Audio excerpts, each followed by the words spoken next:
se nos insta siempre a madurar en la fe y no a quedarnos como bebés.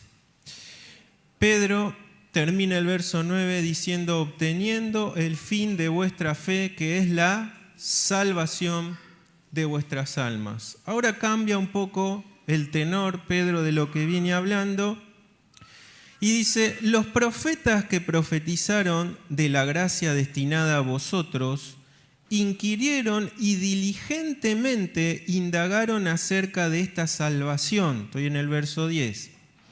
Escudriñando qué persona y qué tiempo indicaba el Espíritu de Cristo que estaba en ellos, el cual anunciaba de antemano los sufrimientos de Cristo y las glorias que vendrían tras ellos. A estos se les reveló que no para sí mismos, sino para nosotros, administraban las cosas que ahora os son anunciadas por los que os han predicado el Evangelio, por el Espíritu Santo enviado del cielo, cosas en las cuales anhelan mirar los ángeles. ¿Qué pasa acá? ¿Por qué cambia, parece drásticamente, Pedro, el tenor de lo que viene hablando?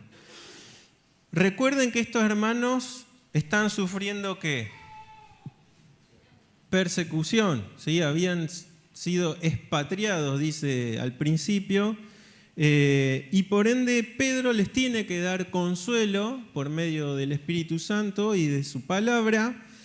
Les tiene que decir que la fe que ellos tienen es mucho más preciosa que el oro y por ende que va a ser probada, igual que es un metal precioso. ¿Para qué? Para que esa fe salga como más chiquita, más pobre, más fortalecida, el fortalecimiento de la vida espiritual. Y termina el 9 diciendo él como ese proceso tiene que ver con la glorificación final, que es el fin de ¿qué? De la fe. ¿Cuál es? La salvación, que es la plenitud de lo que nosotros tenemos. El amor es lo que es eterno y permanecerá por siempre, pero ya la esperanza y la fe cuando Cristo venga ya no van a ser necesarios. ¿Por qué? Porque le vamos a ver a Él. Él dice la palabra que bienaventurados son ¿quiénes? Los que no vieron ni creyeron, y eso nos toca a nosotros. Los apóstoles eran testigos. Cuando Cristo le dice me serán testigos, se refería a testigos oculares inicialmente. ¿Nosotros somos testigos de Cristo? No oculares, pero sí somos testigos de ¿qué? De lo que Él ha hecho con cada uno de nosotros. Porque ahora los ojos para poder verle a Él, ¿cuáles son? Dijimos, la fe. Y a veces necesitamos colirio para esos ojos, necesitamos verle mejor, y uno de esos métodos que Dios tiene en su santa potestad vimos que es pasar por pruebas. ¿Qué nos van a hacer las pruebas? Ver mejor la gloria, el poder de Dios y poder tener incluso una relación mejor con nuestro Padre, ¿sí? Ahora Pedro dice, piensen también en algo, les está diciendo. Lo que ustedes están gozando, trabajaron otros para esto, ¿eh? Y otros que miraban de qué. De lejos. Hay un pasaje que dice que los saludaban de lejos, ¿no? Vamos a leer algunos textos con respecto a eso. Quiero decirles que Pedro acá enfatiza que eran diligentes para indagar esos profetas, ¿qué cosa? Lo que el Espíritu les daba. No entendieron todo lo que el Espíritu les dio. Por ejemplo, hay un texto donde Daniel dice, y oí, mas no entendí, y dije, Señor mío, ¿cuál será el fin de estas cosas? Hay Daniel 12:8, es decir, no todo lo que los profetas dijeron lo entendieron, pero sí, ¿qué hacían? Diligentemente indagaban y buscaban. ¿Qué cosa? Dice ahí, acerca de esta salvación. ¿Por qué dice de esta? Porque es el tiempo en que nos toca a nosotros. Esta salvación es particular y especial. ¿Para quiénes? Para nosotros. Ellos no vivieron la plenitud de la gracia. Dios tuvo gracia siempre, pero la plenitud de gracia en Cristo Jesús, ¿quiénes la gozamos? Solamente nosotros. Pedro les está recordando esto. aunque antes, como el Cale hoy nos decía, había tipología de Cristo, había profecías directas de Cristo, había escrituras que vislumbraban lo que Cristo iba a hacer, no había un conocimiento pleno. Por ende, no había una gracia mayor de la que nosotros hoy tenemos, aunque siempre Dios tiene gracia mayor. Entonces, le está recordando a estos hermanos, a pesar de las dificultades, tengan en cuenta ustedes que otros profetas fueron dotados por Dios para escribir, incluso consolados por Dios, pero no gustaron lo que ustedes están gustando ahora. Es la conciencia de la gracia de Dios revelada a lo largo de tantos años que nosotros hoy gozamos. Y eso le está diciendo Pedro a estos hermanos. Vamos a buscar ahí en Hebreos, vamos a pasar los micrófonos, ¿quieren leer o no? ¿Quién tiene acá? Lila, ¿tenés? ¿Querés leer? ¿Y de este lado? ¿Abel?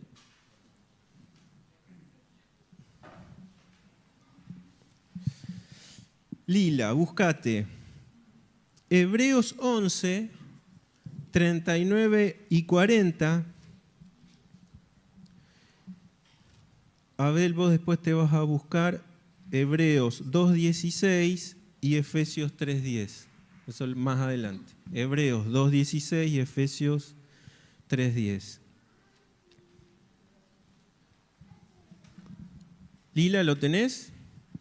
Hebreos 11, 39 y 40. Y todos estos, aunque alcanzaron buen testimonio mediante la fe, no recibieron lo prometido, proveyendo Dios alguna cosa mejor para nosotros, para que no fuese ellos perfeccionados aparte de nosotros. Es interesante este texto. La voluntad de Dios siempre es perfeccionar a su pueblo. Lo hizo con el pueblo de Israel. A pesar, hoy me tocaba la lectura de un salmo que justo decía, clamaron a Dios, Dios tuvo misericordia y los ayudó. Pero después, ¿qué hicieron? Se volvieron hasta que clamaron y Dios, ¿qué hizo? Oh, ¿no? Qué misericordioso el Señor. Lo sigue siendo conmigo. ¿Sí? Lo sigue siendo con nosotros. Pero la intención de Dios con su pueblo era perfeccionar a su pueblo y manifestarse a través de su pueblo. El pueblo rompe el pacto que Dios había establecido y por eso sufre lo que tiene que sufrir. Incluso con los escogidos de Dios para dar palabra, para profetizar, ¿qué hicieron? Los despreciaron, los humillaron, los mataron a muchos, ¿sí? Pero Dios tenía el deseo de capacitar y perfeccionar. Pero había una perfección mayor de Dios, que dice ahí, ¿no? Ellos contemplaron, fueron perfeccionados, pero había una perfección mayor, que es difícil de entender, que ¿quién la goza? Nosotros. Porque a pesar de que Dios trabajaba en su pueblo, no todo el pueblo recibía directamente el Espíritu de Dios. Solo aquellos que Dios escogía. Y lo vemos a lo largo del tiempo, no solo los profetas. ¿Se acuerdan? En el tiempo de los jueces, el Espíritu descendía sobre aquel que Dios elegía, aunque muy imperfectos algunos, ¿y qué hacían? Liberaban al pueblo de la subyugación de quienes los estaba subyugando, valga la redundancia. ¿Hasta qué? Hasta que ese juez moría, ¿y qué hacía el pueblo? Otra vez, ¿no? Duraba 40 años, parece que era lo que vivía el juez, y después otra vez, ¿no? Cuando fue el tiempo de los reyes, hasta un cierto punto, que eran ungidos por Dios. Al principio, hasta la promesa que le hace a David, la idea era que Dios iba a levantar al rey que él elegía. A diferencia de otras naciones que siempre hay una dinastía de apellidos, de estirpes, ¿no? Cuando David tiene el corazón conforme al corazón de Dios, ¿se acuerdan? Incluso David tiene el deseo de construir un templo. Viene una promesa de que siempre el rey iba a ser, ¿qué? Linaje de David, por eso en Cristo se cumple también esa promesa, ¿sí? A pesar de que no todos los descendientes de David hicieron la voluntad de Dios, ¿verdad? en nosotros, hermanos, que somos pueblo de Dios, todos tenemos la dotación ¿de qué? Del Espíritu Santo. Por eso es que hay una perfección mayor que dice ahí, leímos en Hebreos, y un tiempo mucho mejor. Por ende hay muchos menos excusas de parte mía para decir, no crezco porque son los tiempos de Dios. Dios quiere capacitarte, hacerte crecer y madurar, y lo único que ponemos nosotros a veces es escollos al obrar de Dios, ¿sí? Pero recuerda Pedro acá y nos recuerda a nosotros, cuidado porque este tiempo, no hay mejor tiempo que este a lo largo de la historia. Lo que nosotros gozamos lo anhelaron muchos anteriores y no lo alcanzaron. Lo tenemos nosotros, ¿sí? Ahora hay algo interesante que dice acá, dice, se les reveló que no para sí, sino para nosotros administraban las cosas que ahora os son anunciadas por los que os han predicado el Evangelio por el Espíritu Santo enviado del cielo. Hasta ahí, fíjense, hay un trabajo, esto habla de administración, de cosas que recibían que no iban a ser directamente ¿para quién? Para ellos. Esto también se repite en el tiempo de la iglesia. A lo largo del tiempo, lo que hoy disfrutamos hoy acá, fue por la administración de hermanos que no están con nosotros. Es decir, hay un peso de administración y de responsabilidad a lo largo de todo el tiempo, tanto para el pueblo y los profetas anteriores, para el pueblo hoy de Dios, para cada uno de nosotros. ¿Ustedes creen que Dios nos va a dar una mejor perfección y un mejor tiempo para que solo nos sentemos en un banco? Y solo gracias, Señor. No. En cada una de las generaciones somos también administradores de las bendiciones que Dios nos da. Como dice Pablo, trabajé más, pero la gracia conmigo. Es decir, la gracia que hoy nos somos capacitados y la cual cantamos, llénanos de tu gracia, danos más de tu gracia, es porque esa gracia es para capacitarnos, para administrar las cosas a generaciones posteriores. Algunos hablan, estudiosos dentro de la fe, que parte de a veces del achatamiento de la iglesia es porque ya no tenemos que trabajar lo que trabajaron los anteriores. Ahora ya es como que estamos más cómodos, ¿sí? Pero que no sea esto en cada uno de nosotros. Los que tenemos hijos tenemos que administrar las cosas que Dios nos da, ¿para qué? Para que esos hijos continúen en el camino y para que en el futuro esos hijos nuestros sean hijos del Padre primeramente. Por eso hay que amar a Dios más que a los hijos y entregar lo que Dios quiere a ellos, porque en un futuro ellos van a ser la generación responsable de administrar también. Entonces hay una carga de responsabilidad que tenemos acorde a esa capacitación mayor que todos tenemos hoy. Porque antes podían decir, bueno, pero es el profeta el ungido, es el rey, es el juez. Y hoy nosotros todos somos ungidos por el Espíritu Santo. Entonces todos tenemos la capacitación y la obligación de generar en generaciones posteriores, administrar lo que Dios nos dio. A lo largo del tiempo, porque todos vamos creciendo. En la medida que creces, como dice, que no pase lo que dice, debiendo ser ya maestro, todavía están ahí, chupeteando y gateando. Lo que nosotros, la gracia que se nos administra es también, hermanos, para administrarla a otros, generaciones que vienen atrás. Los que nos gusta estudiar la historia de la iglesia, vemos lo que padecieron anteriores. Tenemos una Biblia acá, una traducción hermosa, porque otros padecieron para que esté acá. Administraron la gracia que se les fue dada. Y a veces nosotros estamos demasiado cómodos y no nos damos cuenta que hay una gracia que hoy tenemos para generaciones que vienen atrás.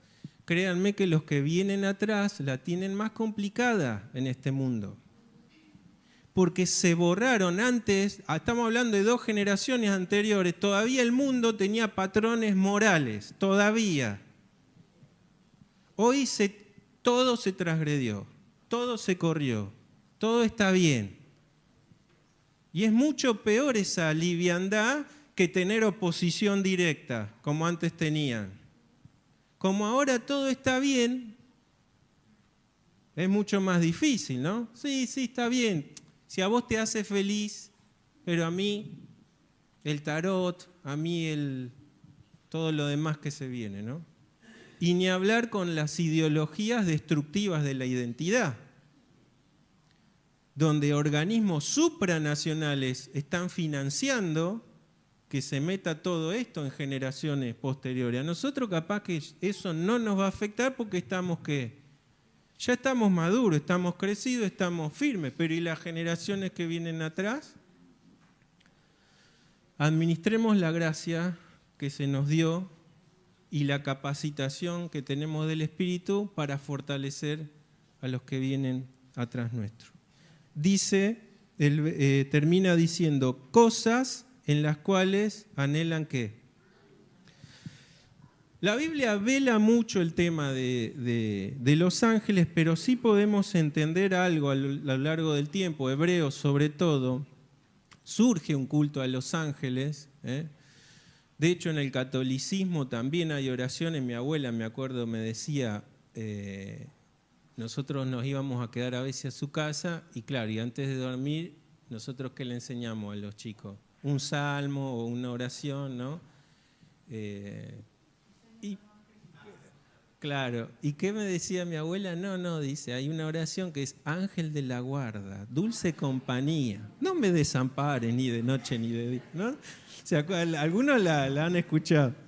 Entonces, claro, nosotros, imagínense, teníamos una oración que nuestro papá nos había dicho, ¿no? En paz me acostaré, así. Y de pronto escuchamos que mi abuela dice, no, digan esta también, ángel de la guarda, dulce. Eso, fíjense cómo se pervierte, ¿no? El miércoles hablamos de la iglesia apóstata. Pero a lo largo del tiempo, también en Hebreos, muchos judíos también abrazaron culto a los ángeles y el autor de los Hebreos tiene que decir, cuidado porque Jesucristo es superior a todos los ángeles. Es superior a Moisés y es superior a todo. Les tiene que recordar, ¿sí? Cuando Juan en un momento ve a ese ángel, ¿qué hace? ¿Y qué hace inmediatamente el ángel? Levántate, adorá a Dios. Yo soy, ¿qué? Consiervo. A lo largo del tiempo, los ángeles han sido siervos de Dios también en favor de su pueblo. En favor del pueblo de Israel en su tiempo y ahora del pueblo, un pueblo que somos la iglesia, formada por griegos, gentiles, mujeres, esclavos, libres, todos aquellos que tienen a Cristo en su corazón. Ahora, dice Pedro, fíjense, le dice ahora, no solo lo que ustedes gozan fue administrado por gente que dio su vida incluso para que ustedes gocen de esto, sino que estas cosas correspondientes a su salvación y a su redención son cosas que anhelan mirar los ángeles. Hay algo que vamos a leer ahora. Lee Hebreos 2:16. ¿Me pueden traer un vasito de agua a alguien, Mati? Ahí va Mati. Dice, porque ciertamente no socorrió a los ángeles, sino que socorrió a la descendencia de Abraham. Esto es algo, una vez vieron que los niños tienen a veces preguntas que nos descolocan, ¿no? O nosotros damos por obviedades cosas que ellos después nos preguntan y nos dejan. Una vez mi hija me dice, hablando de que Dios es justo, que tiene una cosa de siempre, es injusto, lo que ustedes hacen es injusto, vos papá sos injusto, y Dios es justo y es santo. Y hablando, no sé qué nos tocó, le dice, pero ¿y por qué no perdona a los ángeles? Me dice. Si no perdona a los ángeles, no es justo. ¿No? Y fíjense el esquema de pensamiento y cómo nosotros podemos tratar de bajar, ¿no? Y pensaba un poco en esto también, que Pedro les dice a ellos, miren, hay ángeles que cayeron, no tienen la posibilidad de redención. Nosotros sí. ¿Podemos decir que Dios es injusto? Aunque no lo entendamos, Dios es justo y Él mismo es el patrón de justicia, no yo. Yo puedo no entender, pero entiendo que Él es el patrón de justicia. Yo no soy patrón de nada. Antes me tengo que sujetar y pedirle gracia a Él. Pero fíjense, lo que Pedro les revela acá es lo que también nos revela a nosotros, las grandes bendiciones que gozamos hoy en este tiempo. Y de que seres celestes anhelan poder ver, porque ellos vieron también a lo largo del tiempo el plan. Y hoy, que es la consumación de ese plan, también ellos tienen anhelo de ver el cumplimiento de eso. ¿Qué sabe un ángel de redención? No sabe, lo tiene que ver. Tiene que ver como una persona que estaba condenada a muerte por sus pecados, en Cristo ahora tiene vida. Y lo que antes hacía para el mundo, para Satanás, ahora lo hace para el Rey de Reyes.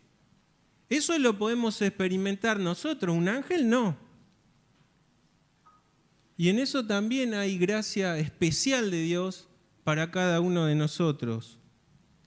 Por ende, también la iglesia es una muestra no solo embajadora de los misterios y de las glorias de Dios a los que no conocen, al que está al lado nuestro, sino es evidencia de la gloria de Dios hoy para también los seres celestes.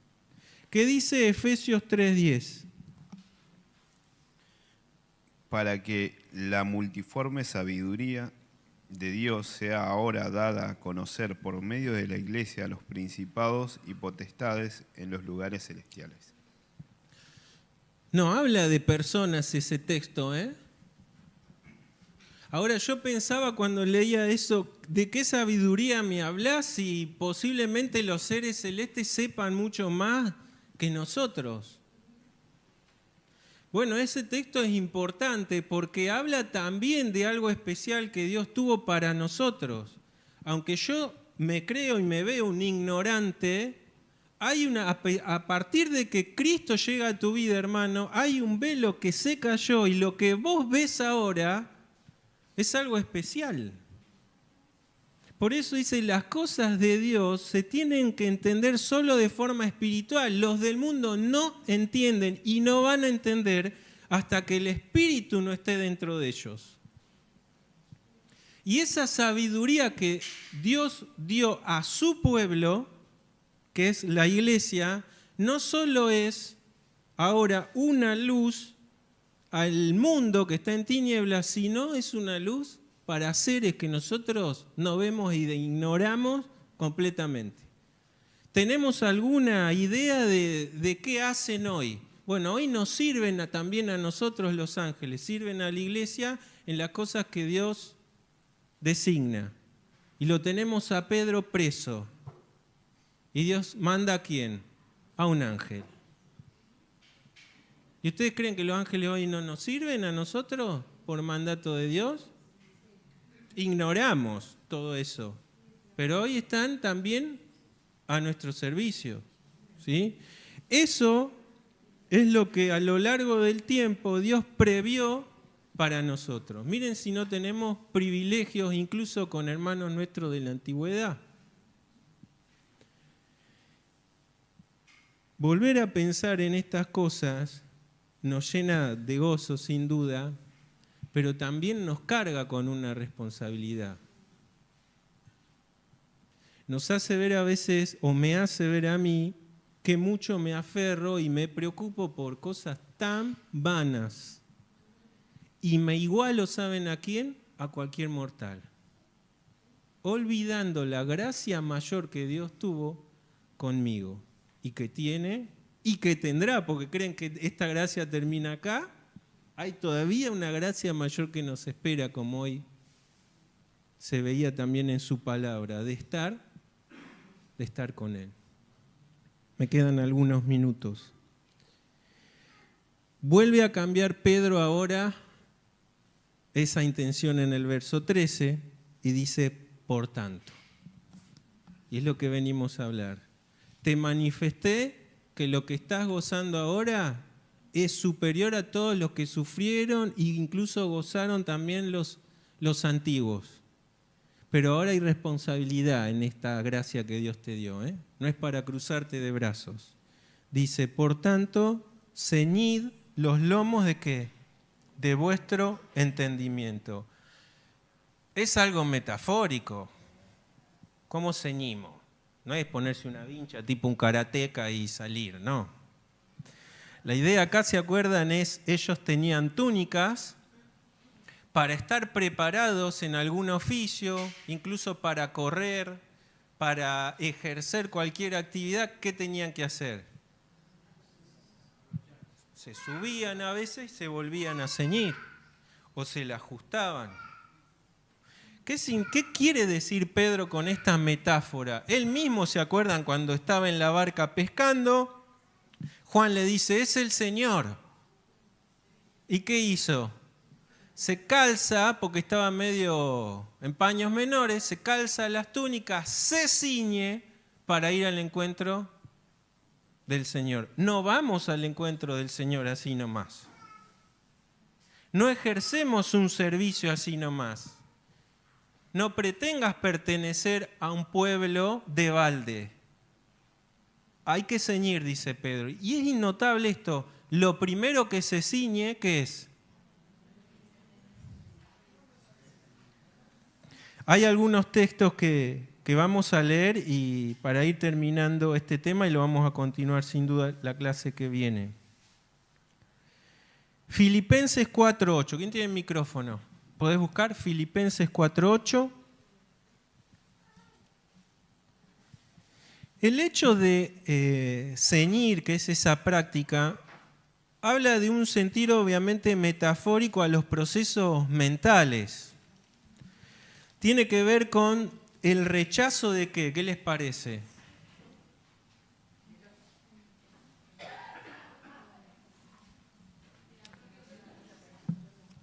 Bueno, muy bien, la vanagloria. Pero si está hablando de un proceso mental, o sea, de algo que yo ejerzo, es difícil poder, ¿no? Esta metáfora llevarla a la práctica, pero pienso en todas las cosas que en el día en la que mi mente se ocupa, en la que mi mente presta atención e incluso en la que mi mente descuida. ¿Cómo es una mente ceñida ahora en esta gracia mayor que Pedro les dice? ¿Qué les parece a ustedes? ¿En qué se ocupa? ¿Es lo mismo en la ocupación de una mente de alguien que está en el mundo, de que alguien que pertenece al pueblo de Dios?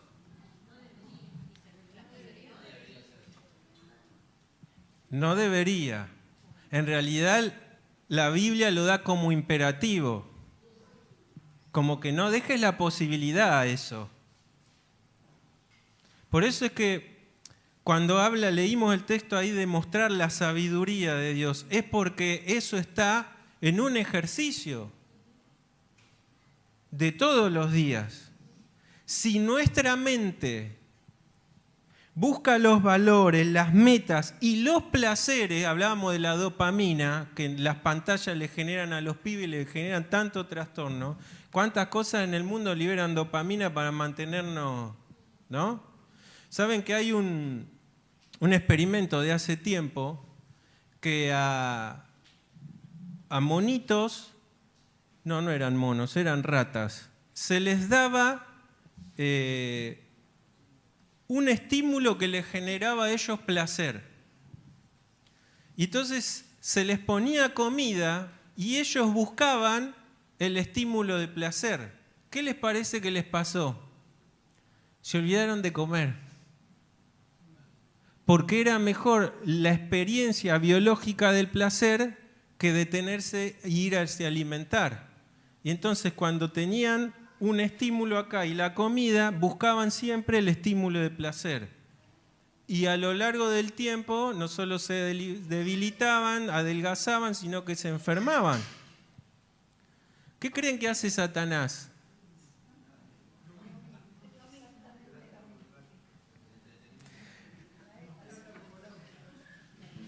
ceñir el lomo del entendimiento es entender que ahora nuestra mente no es la misma mente de antes. Sí va a estar sujeta a tentaciones, va a estar sujeta a cosas que nosotros también incluso experimentamos, en las que nos gozábamos antes, y ahora tenemos la sabiduría de Dios de decir, ¿sabes que eso en lo que te gozabas afecta a Dios? No le gusta, es pecado. Y entonces tenemos en nuestra mente, como dice otro texto, la mente de Cristo. La visión, la forma de pensar y la contemplación, como hoy cantábamos, de que somos hijos de un Dios santo, que ahora después Pedro les va a recordar eso también. Entonces, los valores de nuestra mente, las metas y los placeres ya cambiaron cuando Cristo vino a nuestro corazón. Y ustedes pueden decir, bueno, pero también hay cosas que nos afectan como a cualquier mortal. Y sí, trabajar tenemos que laburar, o nuestra mente no se ocupa en el trabajo. A veces demasiado. Y ahí está donde es ceñir. ¿Cuánto le dejo a la mente que se ocupe de eso? Y me ocupé tanto del trabajo y perdí de vista ¿qué? Un montón de cosas. El matrimonio, los hijos, el servicio en la iglesia, el amor. Y si la meta de mi mente estaba como la meta de la mente de cualquier mortal en el éxito, en la fama o en el dinero, ¿ustedes creen cuántas cosas nos vamos a perder como hijos de Dios? Por eso lo primero que Pedro les está diciendo, cuidado, porque hay procesos mentales que ahora en Cristo tienen que cambiar. El hecho de ceñir es dejar esas cosas que impiden, Hebreos también dice, despojémonos de ¿qué? ¿Y qué? Consecuentemente, ¿qué? Corre, con paciencia, corre. Es una carrera de resistencia la del Hijo de Dios. Vaya, ¿no? Si es de resistencia y a lo largo del tiempo, nosotros hoy la tenemos un poco más fácil, pero hay algunos que su propia vida por llevar el nombre de Cristo. Y hoy hay hermanos nuestros en otros lugares que siguen con esas dificultades. Un texto nada más para esto, no sé si les pasé alguno ya. Filipenses 4:8, ¿quién lo tenía? Dale, léelo. Por lo demás, hermanos, todo lo que es verdadero, todo lo honesto, todo lo justo, todo lo puro, todo lo amable, todo lo que es de buen nombre, si hay virtud alguna, si algo digno de alabanza, en esto pensad. Ese texto es la cura también para tantas afecciones de la mente que hoy también sufrimos nosotros. Ese texto hay que volverlo a leer, habría que meditar en cada palabra, hacer exégesis, buscar y estar ahí, porque el enemigo quiere que nuestra mente se ocupe en todo lo contrario de lo que ese texto dice. Quiere que te ocupes en los problemas de la política, quiere que te ocupes en las vacaciones que quizás no te puedas tomar, quiere que te ocupes en todo menos en eso. La pregunta es, ¿en qué pensamos todos los días? ¿Pensamos en que Dios tiene un propósito para mi vida? ¿Pensamos en qué voy a tener en este día, Señor, de parte tuya en tu palabra? Quiero algo bueno de ti. ¿Pensamos en eso? Cuando nos levantamos, pensamos, Señor, quizá hoy me tope con el vecino. ¿Me vas a dar palabra? Aunque sea un texto, aunque sea no. Texto, cada vez que damos palabra de Dios, el Espíritu lo usará como espada o no. ¿Qué me vas a permitir pasar hoy, Señor, para mi capacitación? ¿Pienso siempre mal del hermano? Y hay tantas cosas, hermano, que cuando vienen a nuestra mente, si todo lo que viene a la mente niega eso que acabamos de leer, hay un problema. No estamos ciñendo los lomos de este valero. Y nos estamos igualando al mundo. Entonces, fíjense cómo arranca el cambio que Pedro hace. Les presenta una verdad gloriosa, hermanos, que tenemos, que es disfrutamos algo que otros anhelaron y vieron de lejos. Sí, una gracia espectacular. Bueno, ahora que tenés eso, también tenés la capacidad de ceñirte y de trabajar para Él. Primero, fíjense, la mente nuestra. Si nuestra mente está enferma, no pretendamos dar legado a nuestros hijos, ser de ejemplo en matrimonio, ni a nuestros hermanos, ni en la iglesia, ni nada. Hay un trabajo que hacer acá arriba. Y eso, hermano, depende de nosotros. ¿Quién va a santificar? El Espíritu, en la medida que nosotros lo dejemos.